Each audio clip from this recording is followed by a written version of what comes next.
Alhamdulillah, suma salatu wassalam ala rasulillah. An bɛ yafama de la aw fɛ parce que hakili la question bilala depuis kunu an ma se ka jaabi an yɛrɛ tun m'a ye ka sababuya kɛ banabaatɔw caman b'an fɛ yan furakɛliw la o kosɔn an ma se ka fɛnkɛ kɛ donc an b'aw yɛrɛ fɛnɛ fo la kosɛbɛ. An bɛ min ɲɛfɔ banabagatɔw ɲɛna minnu ye furaw kɛ i b'a ye bana bɛ ban bana bɛ kɔsegin bana bɛ ban bana bɛ kɔsegin u k'i cɛsiri ala ko yɛrɛ de la k'i cɛsiri ala ko yɛrɛ de la tu vois tuma dɔ la bana ninnu a bɛ adamaden dɔ sɔrɔ a misaliya bɛ kɛ komi sɛnɛkɛyɔrɔ ala misaliya bɛ kɛ komi sɛnɛkɛyɔrɔ tant que sanji bɛ nana bin bɛ falen sɛnɛfɛnw kɔrɔ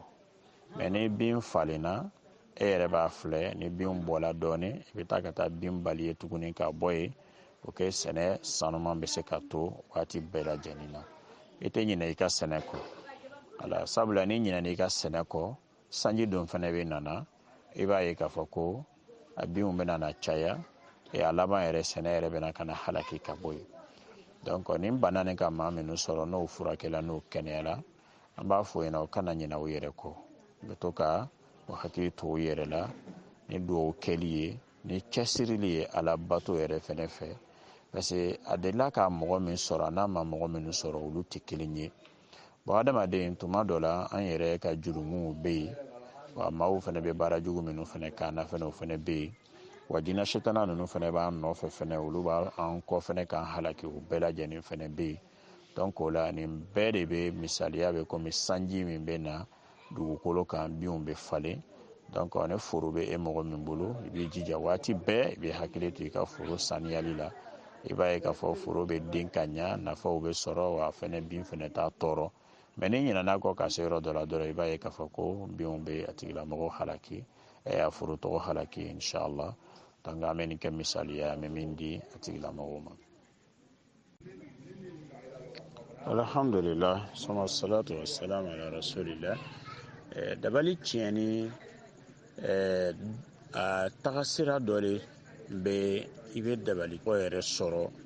k'a tiɲɛ k'a fɛn waraka ka bɔ ɲɔgɔn na n'o kɛla dabali bɛ tiɲɛ o ye dabali tagasira tiɲɛ tagasira dɔ ye mais bi an tɛ mɔgɔ si encourager ni o baaraw ye an tɛ mɔgɔ si encourager ni o koɲɛw ɲɛɲinini ye ka sababuya kɛ dabali yɛrɛ cɛya la fo ka tɛmɛ e bɛna dɔn cogo di a bilala kaburu de la e b'a dɔn cogo di kaburu jumɛn jamana jumɛn kaburu dugu jumɛn kaburu donc o la nin ko ninnu ka ca i bɛ min kɛ dɔrɔn a lɔnni kɔfɛ i yɛrɛ bolo komi an ka symptôme minnu fɔ an ka taamasiyɛn minnu fɔ n'o dɔw la kelen b'i la i bɛ min fɛnkɛ i yɛrɛ ye dɔrɔn o de ye ka dugawu k'i yɛrɛ ye tuma bɛɛ lajɛlen et puis ka kalan kɛ ji la i yɛrɛ ye tuma bɛɛ i bɛ to k'i ko n'a ye walima ka taa centre la k'i t'i yɛrɛ furakɛ an bantɔ de bɛ an balimamuso dɔ ka kumakanw jaabi la kɛrɛfɛ bon an tun b'a fɛ k'a bila fɛnkɛ kan mais n nana ye kuma xasu dɔw b'a kɔnɔ o kosɔn an fɛnɛ k'a ka jaabi fɛnɛ di kɛrɛfɛ o cogoya la inshallah o de bɛ an k'an k'an yɛrɛ traiter pour que an bɛ se k'an yɛrɛ sɔrɔ cogoya min na inshallah wa traitement fɛnɛ kɛli fɛnɛ komi an y'a fɔ aw ye ka tɛmɛ o de bɛ al-fatiha ayatul kursi kul huwallah kul a'udhu birabbil falaq kul a'udhu birabbin nas an k'an ka ninnu kalan ji la ka to ka an ko n'a ye tuma bɛɛ lajɛlen o kɔfɛ aya minnu bɛ fara a kan o de bɛ wa awhayna ila musa an alqi asak فإذا هي تلقف ما يافكون فوقع الحق وبطل ما كانوا يعملون فغلبوا هنالك وانقلبوا الصاغرين وألقي السحرة الساجدين قالوا آمنا برب العالمين رب موسى وهارون وبسورة الأعراف كنو آية كمني آية أنوارو كتاسي آية كمني آية مغا أنفلا وكفى سورة يونس كنا فلما ألقوا قال موسى ما جئتم به السحر إن الله سيبتله إن الله لا يسل عمل المفسدين ويحق الله الحق بكلماته ولو كره المجرمون آية بيسجن كيلين كتاسي آية بيسجن فلاما وكفى سورة الطه كنا فلما ألقوا قال موسى ما جئت قلنا لا تخف إنك أنت الأعلى وألق ما في يمينك تلقف ما صنعوا إنما صنعوا كيد الساحر ولا يفلح الساحر حيث أتى فألقي السحرة سجدا قالوا آمنا برب هارون وموسى aya bi wɔɔrɔ ni segin ka taa se aya bi wolonwula ma donc nin tɛmɛnen kɔfɛ i bɛ fɛn fɛn dɔn kuranna kɔnɔ i bɛ ninnu bɛɛ lajɛlen kalan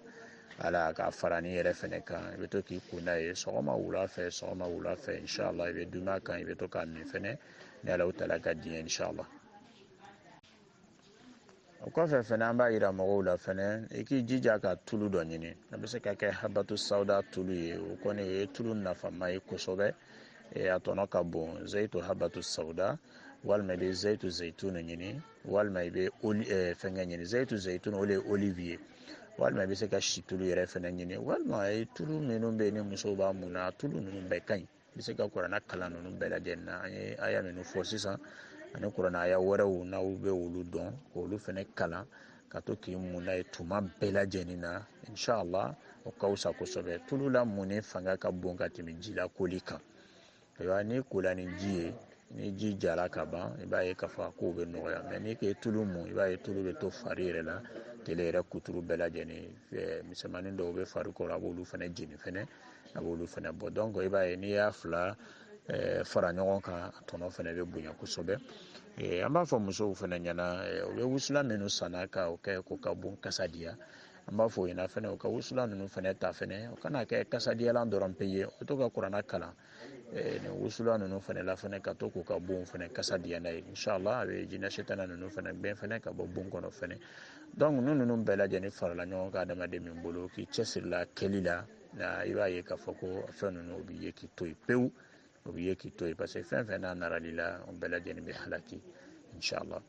tu vois an bɛna histoire dɔ la kali wusulan ko ka wusulan yɛrɛ nana cogoya min na an yɛrɛ ka gurupu la an y'an bolo k'a la an bɛna ala kala u ye inshallah assalamu alaikum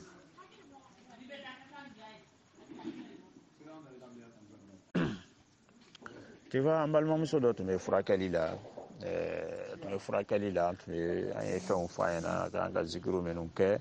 a k'an ka koli kɛ ni ji ye cogoya min na furaw tɔw k'an ka kɛ baaraw k'an ka kɛ cogo min na o bɛɛ lajɛlen maintenant ale dalen de tola lon dɔ la ka mari de nuit nana ma min kɛ a nana ka na jɛ n'a ye a banna min kɛ ale yɛrɛ wulila dimini ka kɛ komi a ye jɛnɛya de kɛ ala ale yɛrɛ wulila k'i ɲasin komi a ɲa bɛ mari de nuit na bɔ a ka so kɔnɔ ko mɛ e t'a dɔn k'a fɔ ko ne ye muso furulen de ye wa e bɛ to ka na jɛni ne ye waati bɛɛ lajɛlen e m'a dɔn k'a fɔ ko ne furula et puis waati bɛɛ lajɛlen i bɛ na ka na i ka konori nin kɛ ne la mɛ ni ala taala sɔnna ma a dan bɛ kɛ bi ta ye e tɛ se ne ma tuguni o yɔrɔ bɛɛ lajɛlen ale de wulila ka wusulan nin tun b'a bolo so kɔnɔ a yɛrɛ ka wusulan wusulan yɛrɛ tun tɛ rukiya la an bolo fɔlɔ a ye wusulan ta ka kuranna kalan la caman a ye caman kalan la ka sɔrɔ k'a bila tasuma la k'i wusu n'a ye kosɛbɛ a ka bon yɛrɛ fɛnɛ wusu n'a ye muso y'i da ka sunɔgɔ tile dama dama kɔfɛ a sigila ka jinɛ tɔgɔ ye a y'a ye tasuma kɛn don ka jinɛ yɔrɔ bɛɛ jeni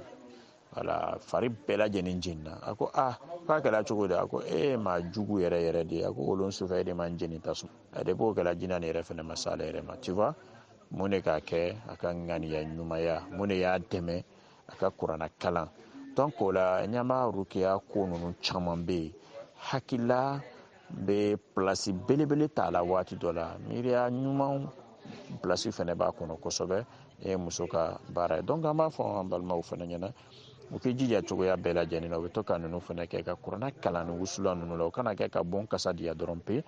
ala u ka kuranna kalan la ka to fɛnɛ k'a kɛ ka bon kɔnɔyɔrɔw fɛnɛ wusu fɛnɛ a sisi n'o bɛ jinɛw yɛrɛ tɔɔrɔ o y'a kelen ye kuranna min fɛnɛ b'a la fɛnɛ o yɛrɛ fɛnɛ tɔɔrɔ fɛnɛ bɛ bonya o kan fɛnɛ kosɛbɛ inshallah an bɛ min ɲɛfɔ maaw ɲɛna o dɔ ye nin ye ala ka di alhamdulillah summa salatu wa salam ala rasulillah en tout cas an balimacɛ an fɛnɛ b'i fola i ka nin témoignage nin fɛnɛ la nin kibaruya nin diyala ne yɛrɛ ye kosɛbɛ tu vois an mako bɛɛ lajɛlen bɛ dilan ni kuranna yɛrɛ ye wallahi an mako bɛɛ lajɛlen bɛ dilan ni kuranna ye n'an y'a minɛ ka ɲa n'an cɛsirila baaraw yɛrɛ fɛnɛ la mais a tɛ ɲa fɛn min kɔ dɔrɔn o le effort ye jija tu vois i b'a ye tuma dɔ la dɔrɔn an bɛ dɔɔnin kɛ ten dɔrɔn i b'a ye salaya dɔɔnin b'an sɔrɔ n b'a fɔ bon est ce que n tɛna nin to tan n y'a kɛ n sɛgɛnla la ni jijala la dɔrɔn wallahi a résultat yɛrɛ fɛnɛ bɛ sɔrɔ n'adamaden yɛrɛ kɛla k'a fɔ ko ni ba kuma n'i fɛ dɔrɔn i dusu bɛ bɔ karamɔgɔcɛ an b'a dɔn k'a fɔ ko kojugu belebele de dɛ e ka ɲɛnamaya yɛrɛ bɛɛ lajɛlen bɛ dilan ni maa min ka duwawu ye n'a fɔla ko n'o ye e wele dɔrɔn k'i dusu bɛ bɔ mun de bɛ nin kɛ jinɛ setanaw nɔ don dɔrɔn ala solution de sɔrɔla i bolo nin ye ala an bɛ se ka min fɛnɛ fɔ dɔrɔn ka fara nin solution nin kan o de bɛ kana ɲina fɛnɛ k'a min kala ka n'i bɛ to ka nin zikiru ba ninnu kɛ i bɛ to ka ji dɔw fɛnɛ bila i ɲɛfɛ fɛnɛ ka n'i ye zikiru kɛ ka ban i bɛ to k'a fiyɛ ji nin na ka to ka ji nin fɛnɛ kɛ min ni ji ye fɛnɛ inshallah i bɛ ko n'a dɔ ye i bɛ a dɔw fɛnɛ min ni Alahu Taala sɔnna ma dusukun yɛrɛ kɔni bɛ ɲa kosɛbɛ a fɛn fɛn dulonnen don dusukun na a b'a bɛɛ jeni ka bɔ yen pewu i b'i yɛrɛ sɔrɔ fɛnɛ ni Alahu Taala ka di ye en tout cas témoignage in diyala ne yɛrɛ ye kosɛbɛ an fɛnɛ b'i fo kosɛbɛ an bɛ wale ɲuman dɔn inshallah assalamu alaikum. Alhamdulillah n balimacɛ ne tun b'a fɛ i bɛ segin i ka kuma kan parce que n m'a faamu quoi n ye min faamu a la ni dɔ bɛ taamala wulu dɔ bala ka aw gbɛn girinnaw nɔfɛ ala bon n t'a lɔn n'i ko ko o ɲɔgɔnna kelela fo siɲɛ 3 ɲɔgɔnna le wa walima tile 3 kɔfɛ i kan ka mun de kɛ wa bon ma i ka kuma faamu kosɛbɛ quoi voilà n b'a fɛ ka faamuya sɔrɔ a la inshallah n'an bɛ min lɔn an bɛn'o jaabi n'an tɛ min fɛnɛ lɔn fɛnɛ inshallah an bɛn'o koɲɛw sɛmɛ lɔnnibagaw ma n'ala ka di ye inshallah. Alhamdulillah suma salatu wassalamu ala rasulillah an balimacɛ n bɛna min ɲɛfɔ i ɲɛna kelen dabɔ aw ka miiriya la anw ye sigo kɔrɔ dɔnna ye anw tɛ sigo kɔrɔ dɔnna ye parce que kalan na gbɛlɛman dɔ de fɛnɛ sigo kɔrɔ fɛnɛ kalanni fɛnɛ ye a ka gbɛlɛn kosɛbɛ mais o mɔgɔ t'anw ye mais an bɛ dɔɔnin min dɔn o dɔɔnin o bɛ na ni dabaliko ni jinɛko ni jinɛ setanako ninnu na ɲɔgɔnna ninnu an bɛ dɔɔnin de dɔn kabini olu sigo tamaserew la mais anw bɛ sigo tamasere minnu fɛnɛ dɔn fɛnɛ n'an b'o ɲɛfɔ mɔgɔw ɲɛna nin ye a dɔ ye mais fɛn min kɛla adamaden na siɲɛ kelen pe a ɲɔgɔnna wɛrɛ ma k'i la an tɛ jate foyi t'a kan tu vois an tɛ jate foyi t'a kan nin kelila siɲɛ kelen pe a ɲɔgɔnna wɛrɛ ma kɛ an tɛ jate n'a bɛ kɛ a bɛ to k'a répéter voilà o de kosɔn an b'a fɔ ko répétitif et systématique waati o waati nin koɲɛ kelen de bɛ to ka kɛ i la voilà a bɛ se ka kɛ wulu ye komi a bɛ se ka kɛ misi ye komi a bɛ se ka kɛ waati o waati ni fɛn dɔw bɛ problème lase e ma kabini sigow la donc o la o tigilamɔgɔ an b'a fɔ a ma k'an k'a yɛrɛ kɔlɔsi jinɛ setana ninnu dɔw b'a nɔfɛ mais a kilila siɲɛ kelen pe ala baasi foyi t'o la quoi voilà donc o la an bɛ mun de fɔ maaw fana ɲɛna fɛnɛ o k'i hakili to o yɛrɛ la a bɛɛ lajɛlen kana kɛ i ɲɛna k'a fɔ ko min dabali walima fɛnkɛ ko dɔw de la jinɛ setana dɔw tɛmɛntɔ fɛnɛ u bɛ se ka na ni i lasiran u bɛ se k'i ni bagabaga fɛnɛ donc mais a ka ca la fɛnɛ an caman de bɛ an bɛ ɲinɛ an yɛrɛ kɔ parce que ciba muhamadu alayhi salatu wasalam a ye duwawu di an ma n'an bɛ da o de ye ka alhamdulillah kul huwa allah kul a'udhu birabbil falaq kul a'udhu birabbin nas an b'a kalan siɲɛ 3 ka kɛ k'an fari yɔrɔ bɛɛ lajɛlen jɔsi ka sɔrɔ k'an da kira y'o ɲini an fɛ o y'a la fitinin ye sinon a tɔ camanba bɛ yen an kan ka min ninnu kɛ voilà mais ninnu caman bɛ yen an t'o kɛ la donc a bɛ kɛ sababuya ye fɛnjuguw fɛnɛ bɛ na an nɔfɛ fɛnɛ inshallah donc i ka kuma bɛɛ lajɛlen an bɛ min ɲɛfɔ i ɲɛna dɔrɔn a kɛla mɔgɔ min na siɲɛ kelen pe sigo la problème foyi t'o tigilamɔgɔ la voilà foyi t'o ye o tɛ jate mais n'a bɛ répéter la de a kɛla siɲɛ dama dama i la walima a bɛ to ka k'i la waati bɛɛ lajɛlen an b'a fɔ i ɲɛna an ka aya minnu di k'i kan ko ka traitement kɛ n'o ye i bɛ hakili to o la i bɛ traitement kɛ n'o ye mais an bɛ min fɔ i ɲɛna fɛnɛ ka gwɛlɛya fɛnɛ kana munumunu dugu kɔnɔ ten dɔrɔn ka na la waati sera dɔrɔn k'i lafili la fɛn na k'i la a b'a sɔrɔ i bɛ seliji la voilà hali ni ma nafilaw seli ka sɔrɔ k'i da mais n'i dara ka ban ka sɔrɔ i bɛ seliji la i bɛ kul huwallahu karan siɲɛ 3 ka kɛ k'i fari bɛɛ jɔsi birabil falaki karan birabil nasi karan siɲɛ 3 ka kɛ k'i fari bɛɛ lajɛlen jɔsi ka sɔrɔ k'i da c'est très très important a b'i latanga ka bɔ fɛn camanba de ma wallahi a b'i latanga ka bɔ fɛn camanba de ma donc an ma hakili to ninnu dɔw la inshallah alwi famiyal ko nyuma ala ka di an bela janima ala amemi nya fo balmaw ni an kanu ɲɔgɔnw bela janina tiwa qur'ana ni le ya bayi wallahi qur'ana ni aba maku bela janidla nan semena la ni an ga an cɛsiri a koɲaw la an ka ko caman bɛ o bɛ labɛn ka sɔrɔ an ma sɛgɛn kosɛbɛ mɛ n'an k'a ye k'a to ka kɛ bolo kɔfɛ fɛn ye i b'a ye a tɔɔrɔ bɛ bonya an kan fo k'a fɔ k'a tɔɔrɔ bɛ bonya parce que an bɛna bori ka taa yɔrɔ yɔrɔ an tɛna solution sɔrɔ yen inshallah wallahi anw bɛ baara nin kɔnɔla la an ka kabako min ye a kabako ka bon fo ka tɛmɛ banabagatɔ dɔw bɛ na don dɔ la an yɛrɛ b'a filɛ an bɛ jigi tigɛ o la mɛ n'an ka kuranna kalan ka 1 2 3 o banabagatɔ tigi olu bɛna témoignage minnu kɛ an ye an bɛna ye k'a fɔ ko non kuranna yɛrɛ le y'a bɛɛ lajɛlen a bɛ jagwalenya yɛrɛ dɔw fana di anw yɛrɛ fana ma nin baara nin yɛrɛ fana kɔnɔla la tu vois an bɛna histoire dɔ lakale aw ye o histoire o fɔ an b'a dɔn k'a fɔ ko min b'an sɛgɛla dɔrɔn o de an tɛ jija la le quoi jija le t'an ka baara kɔnɔ o de b'an sɛgɛla inshallah tu vois muso dɔ ka histoire an bɛna muso nin ka histoire lakale aw ye ça veut dire que mɔgɔw jija ne sitana ko la cogoya min na n'an ka o jija ɲɔgɔnna kɛ ala ko la i b'a ye k'a fɔ ko ala taala b'an mako bɛɛ lajɛlen dilan o de tun bɛ jumɛn de ye muso nin tun bɛ cɛ dɔ le nɔfɛ a tun bɛ cɛ nin fɛ ka kɛ a cɛ ye wala furu le wa mɔmu de a ko ne tun bɛ cɛ nin de kɔni fɛ a ɲɛbɔla cɛ nin de fɛ a b'a fɛ ka cɛ nin minɛ ka k'a ta ye mais muso wɛrɛ fɛnɛ bɛ yen fɛnɛ o fɛnɛ bɛ cɛ nin fɛnɛ fɛ fɛnɛ mais o muso fanga ka bon ka tɛmɛ ale ta kan mais ale kɔni b'a fɛ ka muso kɔni minɛ o la ka muso ka kelen ta ka cɛ k'a kelen ta de tu vois donc o muso fila le tun bɛ ɲɔgɔn samana cɛ nin nɔfɛ mais muso kelen ni se b'o ye mais se tɛ ale ye ale wulila a taara jotigi dɔ fɛ yen a taara ka taa baara kɛ jotigi fɛ yen jotigi ko a ma ko n bɛna baara dɔ d'i ma n'i kɔni sera ka o baara nin kɔni kɛ komi n b'a f'ulu ɲɛna cogoya min na ko cɛ kɔni a bɛ yɛlɛma i ka so wa su kelen dɔrɔn n b'a baara d'i ma su kelen dɔrɔn n'i cɛsirila k'a kɛ kɔni cɛ bɛ nana o su kelen nin bɛɛ cɛ bɛ déplacer a bɛ n'i ka lu kɔnɔ wa n'a nana i ka lu kɔnɔ n'a donna i ka bon kɔnɔ a bannen de b'o ye cɛ tɛ bɔ i fɛ tugun ka taa muso dɔ wɛrɛ fɛnɛ fɛ yen a ka ɲɛnamaya yɛrɛ bɛɛ lajɛlen kɔnɔ a ko mɛ ko baara kɔni k'a ka gɛlɛn dɛ muso ko non ko baasi t'a la ko baara ɲɛfɔ ɲɛna cɛ ka taa baara kɛ fɛnkɛw kɛ ka ban a banna ka baaraw bɛɛ lajɛlen kɛla min kɛ a sɔrɔla sisan ka fɛnkɛ dɔw di muso yɛrɛ ma ko i bɛ taa ne n'i ka so kɔnɔ à partir de 22 heures à partir de 22 heures i bɛna dɔn daminɛ i ka bon kɔnɔ i bɛ dɔn daminɛ i ka bon kɔnɔ fo ka taa se waati dɔ ma inshallah ko i bɛna dɔn de daminɛ i ka bon kɔnɔ a ko mɛ nin dɔn nin kɔnɔna la ko kabako kow bɛ yen i bɛna kabako koba ye dɛ a ka fɛn dɔw di muso kɔni ma kɔnɔ a b'o bila o ka bon kɔnɔ a bɛ fani bɔ a yɛrɛ la ka tagafe kelen siri a kɔkɔ la ka jigin ka na se a kunberekun ma a bɛ tagafe kelen siri komi an b'a ye cogo min na musow b'a kɛ cogo min na a kana fani don a kelen a bɛ dɔn kɛ a ka bon kɔnɔ a bɛ tɛgɛrɛ fɔ a bɛ dɔn kɛ a ko nin tɛgɛrɛ a b'a daminɛ 22 heures n'a y'a daminɛ 22 heures fo ka taa se cɛ bɛ na ko n'a k'a daminɛ 22 heures n'a ka dɔn kɛ ni dɔn tala se yɔrɔ dɔ a ko cɛ bamuso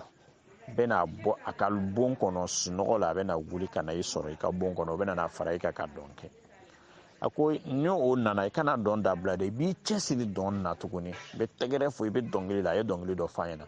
i bɛ cɛsiri i bɛ dɔnkili la i bɛ tɛgɛrɛ fɔ i bɛ dɔn kɛ i bɛna to o la fɛnɛ cɛ balimamuso dɔ fɛnɛ bɛ yen o fɛnɛ bɛna déplacer fɛnɛ o bɛ n'i sɔrɔ fɛnɛ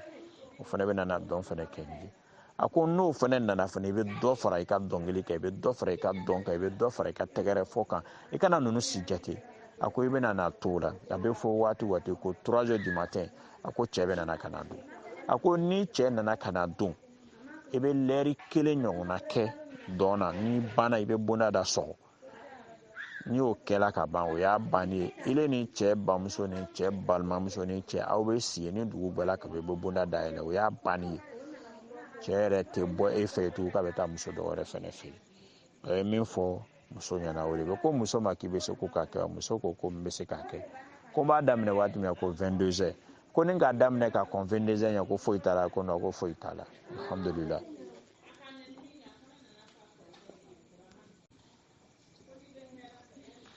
Donc mun de nana ka na kɛ muso taara ka so kɔnɔ taara ka taa fɛnw bila yen a y'i ko k'i labɛn depuis fitiri waati 20 heures a fɔra muso ɲɛna k'a b'a daminɛ 22 heures muso y'a daminɛ 20 heures a bɛ tɛgɛrɛ fɔ la k'a ka bon labɛn a bɛ tɛgɛrɛ fɔ la a bɛ dɔn kɛ la a bɛ dɔnkili la a bɛ tɛgɛrɛ fɔ la a bɛ dɔn kɛ la a bɛ dɔnkili la kelen a ka bon kɔnɔ a tora o la ka to la ka to la ka to la cɛ bamuso fɛnɛ nana ka na sɔrɔ cɛ bamuso nana ka na a filɛ nin kelen de bɛ dɔn na ale de bɛ tɛgɛrɛ fɔ la ale de bɛ fɛn bɛɛ lajɛlen kɛ la ale k'i ɲɛ dɔn k'a filɛ ale ka muso nin ye lahalaya min na fani t'a la fani kelen de sigilen b'a kɔgɔ la dɔrɔn ale yɛrɛ fɛnɛ ka fani bɔ k'a bila ka fani siri komi muso ka fani siri cogoya min na ale yɛrɛ fɛnɛ farala muso fɛnɛ kan o ye dɔn daminɛ fo ka taa se waati dɔ ma o nana ka na se waati dɔ fɛnɛ ma o tora o la cɛ balimamuso fɛnɛ ninnu bɛ bɔ quartier min na ka na a ka jan ni kilo 2 kilo 3 ye déplacé la fɛnɛ o fɛnɛ nana ka na ye ale bamuso ni muso ni de bɛ dɔn na ɲɔgɔn fɛ o fɛnɛ ka dayɛlɛ o fɛnɛ ka fani bɔ fɛnɛ ka fani bila fɛnɛ ka dɔn fɛnɛ daminɛ o nana to o de la sisan sa dugu nana tila cɛ fɛnɛ nana cɛ nana ka na ninnu ye ale yɛrɛ fɛnɛ ka faniw bɔ k'a bila kilɛti dɔ bɛ yen ko kilɛti o fɛnɛ don ka dɔn fɛnɛ daminɛ ni ninnu ye lɛri kelen kɔfɛ cɛ m'a fɔ ko ni lɛri kelen dafala k'a bɛ da sɔgɔ o dɔgɔyara muso ɲɛna muso ka dɔn kɛ bala ka tɛgɛrɛ fɔ bala ka tɔgɔ ambiance k'a dɔn kɛ ka tɛgɛrɛ fɔ o bɛ dɔn na ni cɛ balimaw ni fɛnkɛ ninnu fo ka na se fo 5 heures du matin ma 5 heures du matin kɔfɛ k'a pousser fo ka taa se fo 7 heures ma 7 heures waati la mais à partir de 5 heures lɛri kelen tɛmɛnen kɔfɛ cɛ nalen kɔfɛ a ka bondada sɔgɔ k'a ka bondada sɔgɔ min kɛ a nana ka na dɔn ka dɔ fara dɔnkili la ni dɔnkɛ ni tɛgɛrɛ fɔ ni fɛn ninnu bɛɛ lajɛlen kan fo ka na se 5 heures ma ka bɔ 5 heures ma fo ka na se fo 7 heures ma 7 heures kɔni bɛɛ lajɛlen kɔni b'a la ko dugu bɛɛ la dɛ donc o banna yɔrɔ min na alhamdulillah donc o banna yɔrɔ min na kɛnɛ bɔla min kɛ a sɔrɔla sisan ka kɛnɛ ci la sɔrɔla sisan ka dayɛlɛ cɛ bamuso k'a yɔrɔw filɛ mun de ka ne lase yan dɔgɔmuso ma fana ko mun de k'an lase yan cɛman yɛrɛ fana ko ne sela ya tuma jumɛn de bɛɛ lajɛlen ko n sela ya tuma jumɛn de muso kɔni b'a lɔn kɔni o sela ya cogoya min na parce que ale b'a la ale bɔra yɔrɔ min na ale fana ko ne yɛrɛ fana sela ya cogo di de donc bɛɛ lajɛlen k'o ta ɲɛfɔ tu vois kɔɲɔ nana ka na fɛnkɛ kɛ mais depuis o kɛla kɔni banna nin yɔrɔ in na parce que kan dugu gbɛla waati min na ni muso ka dayɛlɛ kabako ko belebele parce que muso yɛrɛ ka bamuso ka ɲininkali kɛ ko mais ale sela yan cogo di kelen o kɔfɛ dɔgɔmuso yɛrɛ fɛnɛ ko mais k'ale yɛrɛ fɛnɛ sela yan cogo di o kɔfɛ fɛnɛ cɛ yɛrɛ fɛnɛ ka ɲininkali kɛ ko ale fɛnɛ sela yan cogo di bon muso min yɛrɛ bɛ kotigi ale kɔni b'a lɔn o sela ye cogo min na ale b'a ɲɛ lɔn parce que ale de taara sitana baaraw kɛ ale de k'i cɛsiri a koɲɛw la wa dɔn minnu fɛnɛ tun bɛ kɛla dɔn gansan fɛnɛ tɛ ale yɛrɛ fɛnɛ k'i kanto tɔ ninnu ma ko k'ale yɛrɛ fɛnɛ sela yan cogo di a ye o bɛɛ ka nin fɛnkɛw kɛ donc mun de a ka baara min kɛ o de mais effort min kɛla sababu ye ni ninnu nana o de ye jumɛn de ye an b'o de ta nin yɔrɔ nin kɔnɔna la o tɛ dɔwɛrɛ ye muso ka su bɛɛ lajɛlen kɛ a b'a la ka sitana bato a fɔla ɲɛna k'a bɛ sitana bato daminɛ 22 heures